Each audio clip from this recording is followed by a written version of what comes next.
Hey D, I'm Nate Berkus. I'm Jeremiah Brent. And we would like to invite you into our house again. You've already been here. We're back! Yeah, but it looks a little bit different. Come check it out. Take a look. All right, this week we are back with Oprah Winfrey's favorite designer, Nate Berkus, and former assistant to Rachel Zoe, Jeremiah Brent's New York City home featured on Architectural Digest.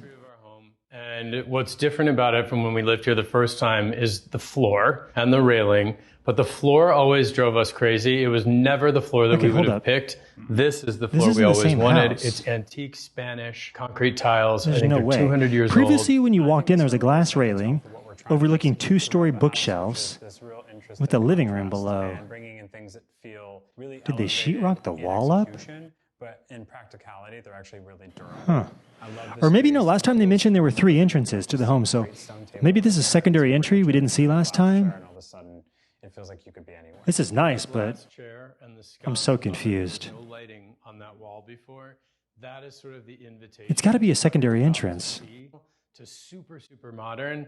I think the 4 years where we kind of got our feet wet and started to play around and experiment with different stuff, but we're really I'm so proud confused. of what we executed in the formal living room. It's nice, though. This is the formal living room. Which, but by the way, nothing in our life is formal. No, and so the children are welcome here. Everything with these two is going to be elegant and sophisticated. That's already a given, right? But just look at this furniture layout. If you actually seated people in these exact spots, facing the direction of the legs, it might be the most unpractical way to have a conversation. I love that chair, though. A lot of the furniture is just spectacular. Also a space where we could entertain and have 20 people in if we wanted. Before the renovation, the majority of the furniture were creams and earth tones, but everything was complemented by this dramatic honeycomb color. I prefer that contrast. This is a little too, I don't know the exact word I'm looking for, but let's go with sterile for lack of a better word. The massive carpet, the white walls, the white coffered ceiling. I also wish this wasn't coffered and the molding only extended around the perimeter of the room. I think it's a little excessive. The dining room was very formal when we lived here before. It was a big rectangular table right down the center of the room with chairs around it. There's just no way this is the same house. Okay, I'm going to Google it while this plays. Let's see, what should I Google? New tab. Nate Berkus buys NYC apartment. Enter. People magazine. That's a credible source in this situation, right? Okay, here we go. Nate Berkus and Jeremiah buy back former NYC Penthouse they sold in 2015. It was always home, quote unquote. Nate Berkus and Jeremiah Brent have always considered their beloved Greenwich Village NYC apartment, which they sold in 2015, to be the one that got away, quote unquote. But in the finale of the Nate and Jeremiah Home Project, airing Tuesdays, the couple reveals they bought it back, exclamation point. In a previous episode of the show, the couple found out from their realtor that their former penthouse duplex apartment on 5th Avenue was going back on the market. They shared that it was the first home they lived in after getting married in 2014, and where they brought Poppy from the from the hospital for the first time. All right, so this isn't the same house. I knew I wasn't going crazy. Glad we cleared that up. It only took half the episode. God. So this is a new house. I don't understand why they said welcome back. This wasn't this. Anyways, let's go back to the video. Okay, I just missed that entire kitchen. This is the family room. Hope you enjoyed it. The funny thing to me about this family room is that we designed and drew these bookshelves and had them put in. They were painted by the people that bought the apartment a dark navy, and we painted them back to a light color. Of course they did. No color will be allowed in this house at all, whatsoever. The space, actually, I was really excited about creating because there's a little bit of a nod to my obsession with Halston's decor, which was all really monochromatic and is close to that weird. I really like the sectional, but it's massive. You can't even open up the bookshelf doors because they're jammed right up against each other. Look at that.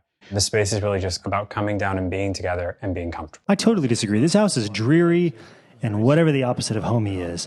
If these were all like sales showrooms, it would make total sense to me because everything they own is first class, but this looks staged, not a functional, livable home.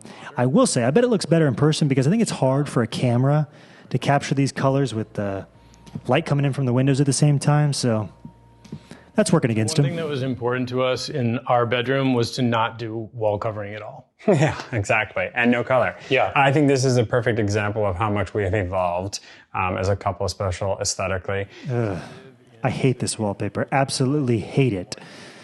Let's try to find a positive to end on. Okay, my favorite part about this entire design has been all their fireplaces in pretty much every room. They've all been a beautiful shade of marble and easily the highlight for me. Also, the herringbone floors in the formal, but they completely covered them up with a massive rug, so didn't love that decision, but all the flooring was great. Yeah, flooring and fireplaces. Those are my favorites.